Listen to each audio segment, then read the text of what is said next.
তো হ্যালো বন্ধুরা, তোমরা কেমন আছো? আশা করছি খুবই ভালো আছো। চলেছি আমরা আজকে দোকানে শ্যুট করতে। আমাদের কাকার আজকে না, এই জন্য আমি ভিডিও করতে একটু টাইম পেলাম। দোকানে বেশিক্ষণ করবো না, 50 সেকেন্ড মতো ভিডিও করবো। আর আমরা দেখাতে চলেছি কিসের ভিডিও। ওইটা হচ্ছে আমরা কাকারা 3জন কাজ করি, আমাকে 3জন। আর কি কি কাজ করে আমরা সেটা দেখাবো, কিসে কিসে কাজ করে না করে। আর আমরা করি সোনার কাজ। তো আমার মালিক যেখানে কাজ করে, আমার মালিক বলতে আমার বাবু, মালিক বলা চলে না, আমার বাবু যেখানে কাজ করে এই কেবিনটা হচ্ছে তার। এই কেবিনটা হচ্ছে তার, এখানে সোনার কাজ হয়, সেলাই ডিজাইন সবই হয়। আর আমি যেখানে কাজ করি, আমিও সেম কাজ করি কাকার মতন, সেলাই পালিশ সবই হয় আমার কাছেও। এই যে আমার এই কেবিনটি কাকার মতন সেম টু সেম, আমিও কাকার মতন সেম।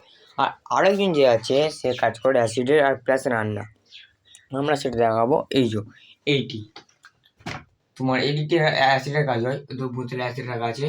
আর এই যে রান্নাঘর, এই এখানে হাঁড়ি কড়া সবই আছে। আর কি করবো বলো, এটি আমাদের ঘর ভেবেলাম আমরা। এখানে তোমার সপ্তাহের মধ্যে একবার ঘর যাই, মানে ভেবেলাম এটি আমাদের ঘর।